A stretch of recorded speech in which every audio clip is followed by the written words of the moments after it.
buildings alive? In this video, we're going to explore that very question. And even if you're not convinced at the end that they have a soul, maybe we can explore the benefits of treating them as if they do. To get to the bottom of these questions, I'm going to have to go visit a friend who's done a lot of research on the subject. To get to him downtown though, I have to head east toward the Loop. Whenever heading in this direction from where I live, I'm heading straight toward the Sears Tower. It's a looming landmark in the area. That's probably why I talk about it so much.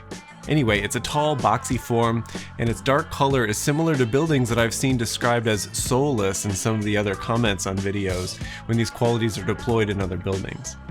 And while I'm certainly not in that camp, there is a funny anecdote that challenges that assumption altogether. On May 20th, 2020, we experienced a pretty heavy rainfall, and the Sears Tower ended up with massive flooding on the lower levels that left the entire building without power. At first glance, the powerless building looked like a giant dark streak against all of the other brightly lit structures. People took all kinds of photographs to capture the moment and used them to convey their ideas about the uncanny scenario. But some keen observers found something a little more peculiar. Toward the top of the building, a faint and curious face emerged. There were clearly two eyes and a mouth, caught in a particularly unenthused expression. Some people took to Twitter to share their observations and offer their assessment of the situation. They observed that the darkened building seemed pretty creepy, and those that were able to capture the face thought that it looked like Enderman from Minecraft, who can teleport and pick up blocks. Others were eager to empathize with the building's expression of disappointment or disapproval. Even the tower thought that 2020 wasn't that great of a year. Of course, this is a case of pareidolia, or humans' tendencies to see patterns within random sets of data, especially to see faces where none is intended. The man on the moon is a famous example of this phenomena. It has largely to do with how our brains work. It's figured that we are programmed to quickly spot faces in case of danger. You don't want to stare too long at a tiger in the forest in order to recognize that it's a threat. So it's figured that our brains and our vision work together to sort out this information more quickly and efficiently than other configurations. It has more to do with our perspective than the actual thing that we're looking at. But enough staring at faces. We have some building research to learn about. As we arrived at our destination, I was thinking about how the Sears Tower tweets too were made from the point of view of those that posted the tweets, a human-centric position from which to express their excitement or fear. But what if we pondered the situation from the point of view of the tower? How would that shift the understanding of the situation? That's the premise of the book co-written by this friend I came to visit who agreed to share a little of his thoughts and his research. Hey, I'm Joseph Altshuler. I run a practice in Chicago called Could Be Architecture, and I recently co-wrote Creatures Are Stirring, a guide to architectural companionship with my friend Julia Sedlock. The book is a collection of essays and short stories and anecdotes about how we can possibly be friends with buildings, how we can build relationships with buildings that are less like objects and more like subjects or companions in the world. He even indoctrinates his children with books that portray buildings as alive and with feelings. Book like School's First Day of School. A sign above the door read, Frederick Douglass Elementary. That's a good name for me, thought the school. The book goes on to tell the tale of the first day of school from the point of view of the trepidatious building until it learned to love the children, and it couldn't wait until the next day of school. You had a big day, said janitor. Do you think, the school said, do you think you could invite everyone to come back tomorrow? Janitor nodded. I'll see what I can do. But if you think about it, a lot of children's books and media treat buildings as if they're alive. You might remember such classics as The Little House, which traces the life of a house from its happy life in the country until a city grows up all around it. You can trace the building's growing discomfort as the city slowly engulfs the diminutive structure. The windows and the drapes are clearly looking around suspiciously. Of course, The Little House can be found within Joseph's web of research. Houses with windows as eyes. Great Disney film, too. Sometimes we see raccoons and other animals that actually climb our buildings as if the building is part of their habitat. Or when large, giant animatronic cows traverse the American Midwest.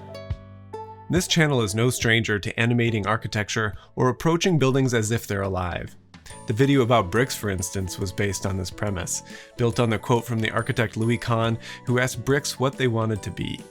I've even masked my face with the Villa Savoy, where my hair was strategically aligned with the building elements that people sometimes affectionately call a hat.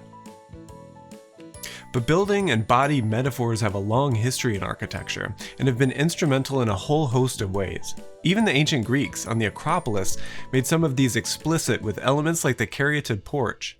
A caryatid is a column that's carved in the shape of a human body. But even when columns don't explicitly look like a person, they're often given human attributes.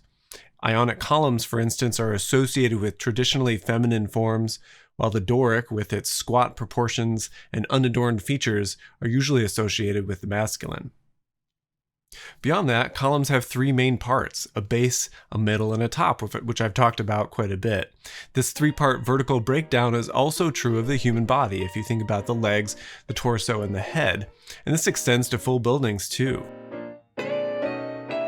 Wondering if you could explain to me some of the buildings that look like they have a face on them. One of my favorite buildings in Chicago that has a face, maybe not a human face, is Stanley Tigerman's Anti-Cruelty Society building, just a few blocks from here.